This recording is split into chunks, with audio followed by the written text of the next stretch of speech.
8월 19일 오늘의 말씀은 스가랴 12장 1절에서 14절입니다. 이스라엘에 관한 여호와의 경고의 말씀이라. 여호와 곧 하늘을 펴시며 땅의 터를 세우시며 사람 안에 심령을 지으시니가 이르시되 보라 내가 예루살렘으로 그 사면 모든 민족에게 취하게 하는 잔이 되게 할 것이라. 예루살렘이 에워싸일 때에 유다에까지 이르리라. 그날에는 내가 예루살렘을 모든 민족에게 무거운 돌이 되게 하리니 그것을 드는 모든 자는 크게 상할 것이라. 천하 만국이 그것을 치려고 모이리라. 여호와가 말하노라. 그날에 내가 모든 말을 쳐서 놀라게 하며 그 탄자를 쳐서 미치게 하되 유다 족속은 내가 돌보고 모든 민족의 말을 쳐서 눈이 멀게 하리니 유다의 우두머리들이 마음속에 이르기를 예루살렘 주민이 그들의 하나님 만군의 여호와로 말미암아 힘을 얻었다 할지라. 그날에 내가 유다 지도자들을 나무 가운데에 화로 같게 하며 곡식단 사이에 횃불 같게 하리니 그들이 그 좌우에 에워싼 모든 민족들을 불사를 것이요 예루살렘 사람들은 다시 그 본 곳 예루살렘에 살게 되리라.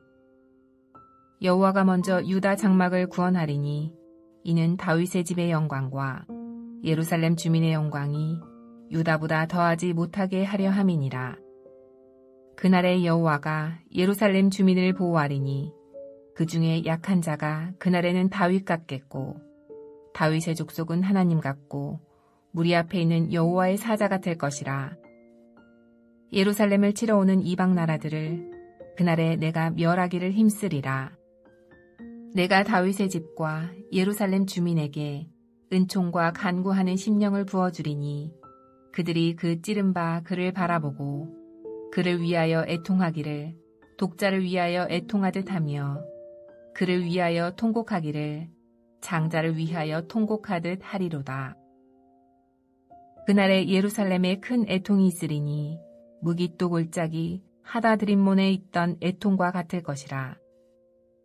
온 땅 각 족속이 따로 애통하되 다윗의 족속이 따로 하고 그들의 아내들이 따로 하며 나단의 족속이 따로 하고 그들의 아내들이 따로 하며 레위의 족속이 따로 하고 그들의 아내들이 따로 하며 시므이의 족속이 따로 하고 그들의 아내들이 따로 하며 모든 남은 족속도 각기 따로 하고 그들의 아내들이 따로 하리라. 스가랴 12장 1절에서 14절 말씀을 함께 묵상하겠습니다. 포로에서 귀환한 백성들의 삶은 고되고 힘든 삶이었습니다. 외부적으로는 성전 건축을 방해하는 무리가 있었고 예루살렘 땅의 황폐함으로 백성들은 하나님에 대한 소망을 잃어버리고 있었습니다. 설상가상으로 귀환한 백성들과 남아있던 백성들 사이에 분열도 목격되었고요. 또한 귀환하면서 하나님의 인도하심으로 이스라엘이 빠르게 회복될 것이라고 믿었는데 그런 일이 일어나지 않았습니다. 삶의 방식은 여전히 바벨론에서 살던 삶의 방식이 남아 있었습니다. 성전의 재건은 더디 이루어지고 이방인들의 세력은 날로 강해지며 이스라엘 백성을 위협하고 있었습니다. 이스라엘의 미래는 어두워 보였습니다. 이런 상황 속에서 하나님은 오늘 본문을 통해 스가랴 선지자에게 회복의 메시지를 선포하고 있습니다. 스가랴 선지자가 이스라엘에 관한 여호와의 경고의 말씀을 선포합니다. 그 선포에 앞서 여호와께서 누구인지를 다시 한번 드러냈지요. 여호와 곧 하늘을 펴시며 땅의 터를 견고히 하시며 사람 안에 심령을 지으신 이라고 여호와 하나님을 드러냅니다. 이 여호와 하나님은 하늘과 땅을 만드신 창조주 되시며 인간을 지으신 분임을 선포하므로 하나님의 말씀이 신실하게 이루어질 것임을 강조하고 있는 것이지요. 이처럼 하나님이 누구인지 어떤 분인지 강조해서 말하고 있는 이유는 귀환한 백성들이 믿고 있는 이 하나님이 포로로 끌려갔을 때 바벨론이 섬기는 신보다 강하다는 것을 강조하기 위함입니다. 거대한 제국이 섬기던 신이 참된 신이 아니며 그 신이 생사화복을 주는 신이 아님을 강조하기 위함이지요. 그 능력의 여호와 하나님이 말씀하십니다.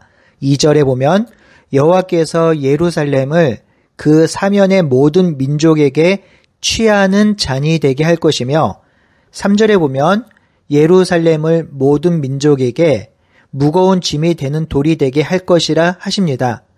이 두 표현은 모두 비유적인 표현인데요.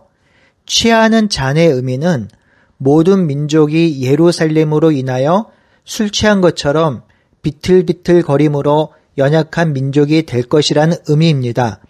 또한 무거운 짐이 되게 하는 돌의 의미는 예루살렘이 바위의 견고한 성읍이 되어 무너지지 않을 것이라는 의미입니다.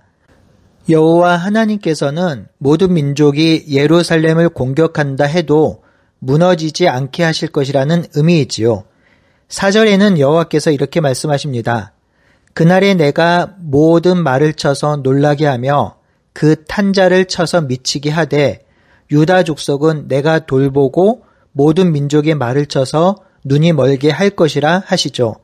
당시의 말은 전쟁을 수행하는 아주 중요한 무기였습니다.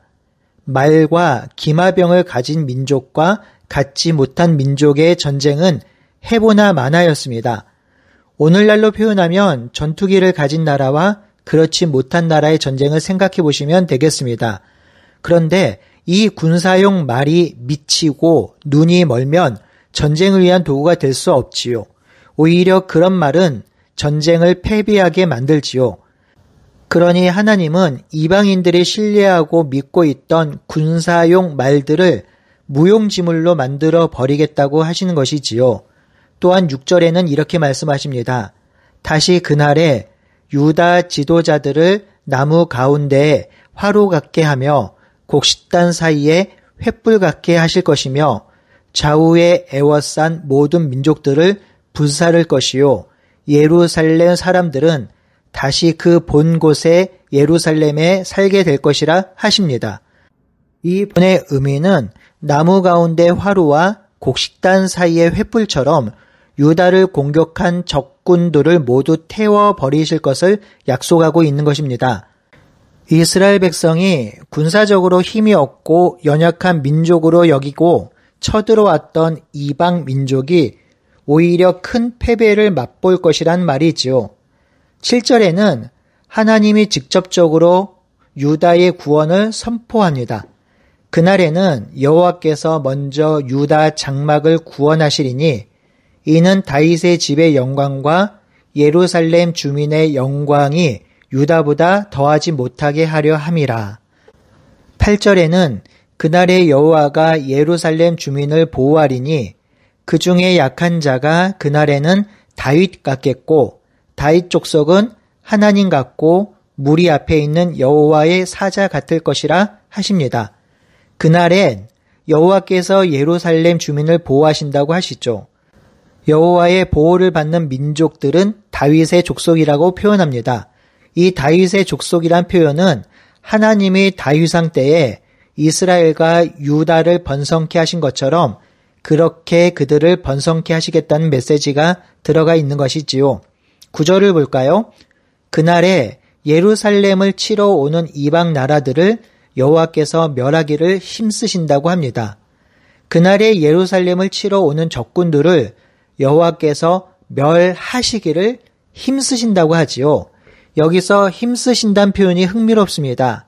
하나님께서 하나님의 열심으로 하나님의 일을 하시겠다는 것이지요. 이스라엘 백성들을 위협하는 존재들, 그들을 억압하는 자들을 하나님께서 친히 열심을 내셔서 그들을 멸절하실 것이라 약속하십니다. 10절은 다소 충격적인 말씀을 하시는데요. 그날에 다윗의 집과 예루살렘 주민에게 은총과 강구하는 심령을 부어주리니 그들이 그 찌른 바 그를 바라보고 그를 위하여 애통하기를 독자를 위하여 애통하듯 하며 그를 위하여 애곡하기를 장자를 위하여 통곡할 것이라 합니다. 이 10절은 한 번에 이해하기 어려운 표현으로 되어 있는데요. 새번역 성경으로 제가 한번 읽겠습니다. 그러나 내가 다윗 지방과 예루살렘에 사는 사람들에게 은혜를 구하는 영과 용서를 비는 영을 부어주겠다. 그러면 그들은 나 곧 그들이 찔러 죽인 그를 바라보고서 외아들을 잃고 슬피 울듯이 슬피 울며 맏아들을 잃고 슬퍼하며 슬퍼할 것이다. 본문에 보면 하나님은 그날에 다윗의 집과 예루살렘의 은총과 강구하는 심령을 부어주신다고 합니다. 그날에 이들의 마음이 변화되고 순수한 마음이 되어서 자기들이 행한 악한 악행을 인지하고 매우 슬퍼하고 통곡하게 될 날이 올 것이라 합니다. 다윗의 집과 예루살렘 백성들은 자신들이 행한 악행으로 인해 통곡이 얼마나 큰지 마치 외아들과 맏아들을 잃어버린 것과 같은 통곡과 애곡함이 있을 것이라 합니다. 이 10절에서 다윗의 집과 예루살렘 백성들이 그를 찌르고 그 찌른 것 때문에 그를 위하여 애통한다고 하지요. 여기서 그들이 찌른 자가 누구인가 하는 것에 대한 논쟁이 있습니다. 어떤 학자는 하나님이 찔리셨다고 해석하기도 하고 어떤 학자는 여호와 하나님 사자로 해석하기도 합니다. 어떤 학자는 스가랴 8장에 나오는 싹이라고 이해하기도 합니다. 여러 가지 해석이 가능하긴 한데요. 여기서는 메시아인 싹으로 이해하는 것이 좋겠습니다.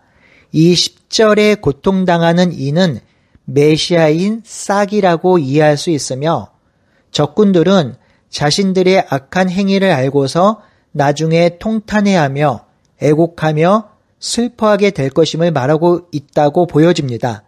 하지만 이 세 가지는 모두 연결됩니다. 메시아가 찔림은 여호와 하나님의 찔림이며 그 사자의 찔림도 하나님의 찔림입니다. 그러니 이스라엘 백성의 악함으로 인해 하나님이 고통당하신다는 것이지요. 이 고통당함을 체휼이라는 단어로 바꾸어 쓸 수도 있지요. 예수님이 이 땅에 오셔서 인간의 모든 고통과 아픔과 슬픔과 죽음을 경험하셨지요. 오늘 본문 10절이 그러한 메시아 사역의 예표라고 이해할 수도 있겠습니다. 11절에 보면 예루살렘 백성의 큰 슬픔과 애통이 무깃도 골짜기 하다드림몬에 있던 애통과 같을 것이라 합니다. 무깃도 골짜기 하다드림몬에 있던 애통은 이방신 하닷림몬 또는 유다에 급속한 몰락의 기점이 된 성군 요시야 왕의 죽음을 위한 애통으로 비유되는데요. 이는 아주 극심한 애통을 표현하는 말입니다. 12절에서 14절에는 좀 더 자세히 표현되고 있습니다. 12절에서 14절에 보면 온 땅, 각 족속이 따로 애통한다고 하지요. 다윗의 족속이 따로 하고 그들의 아내도 따로 하며 나단의 족속이 따로 하고 그들의 아내들이 따로 하며 레위의 족속들이 따로 하고 그의 아내들이 따로 하며 시므이의 족속도 따로 하고 그들의 아내들도 따로 하며 모든 남은 족속도 각기 따로 하고 그들의 아내들이 따로 애통한다고 합니다. 이 12절에서 14절에 다 따로 애통한다는 이 표현은요. 지도자든 일반 백성이든 모든 세대, 모든 사람, 남녀노소를 불문하고 모두 애통한다는 표현입니다. 이 애통함에 누구도 예외가 없을 것이라는 말이지요. 이 애통은 하나님이 그들 마음에 애통하는 마음을 부어주시고 그들을 각성하게 하심으로 이루어지는 애통입니다. 사랑하는 성도 여러분, 오늘 본문은 우리에게 중요한 메시지를 주고 있는데요. 죄에 대한 애통과 애곡, 그리고 마음의 통부는요, 바로 하나님께서 우리의 죄악을 깨닫게 해주실 때 일어난다는 것입니다. 우리의 죄가 얼마나 악한지, 얼마나 파렴치한지, 얼마나 추악한지 우리 스스로는 잘 깨닫지 못합니다. 하지만 하나님의 성령을 통해서 우리의 죄의 본성을 알게 하시고 우리 악함을 각성하게 하실 때 우리는 우리 죄의 본질을 깨닫게 되고 우리가 얼마나 추악한 죄인인지 깨닫게 됩니다. 이 죄인됨을 깨달을 때 그제서야 은혜가 무엇인지 하나님의 사랑이 얼마나 크고 놀라운지 깨닫게 되는 것이지요. 성도 여러분, 오늘 하루 성령님을 의지하며 기도합시다. 성령님께서 우리 안에 죄악과 더러움을 보게 하시며 그 죄악된 우리가 구원을 누리며 하나님을 다시 찬양하며 예배자로 그리고 그 구원을 누리며 하나님 나라를 위해 살아가게 하신 그 사랑을 기억합시다. 그리고 그 은혜를 노래합시다. 이것이 바로 구원받은 자의 삶입니다. 그 삶을 누리고 감사하는 우리 모두가 되길 바라고 소원합니다. 함께 기도하겠습니다. 하나님, 우리는 도저히 구원받을 수 없으며 하나님의 백성으로 살아갈 수 없었던 죄인이었습니다.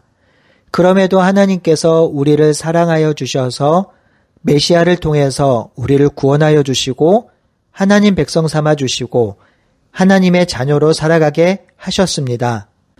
우리가 이 놀라운 사랑을 기억하게 하여 주시고 우리 일상에서 하나님께서 그리스도를 통해서 베푸신 사랑을 기억하게 하시고 그 사랑 가운데 거하는 하루가 될 수 있도록 인도해 주시옵소서. 예수님의 이름으로 기도드리옵나이다. 아멘.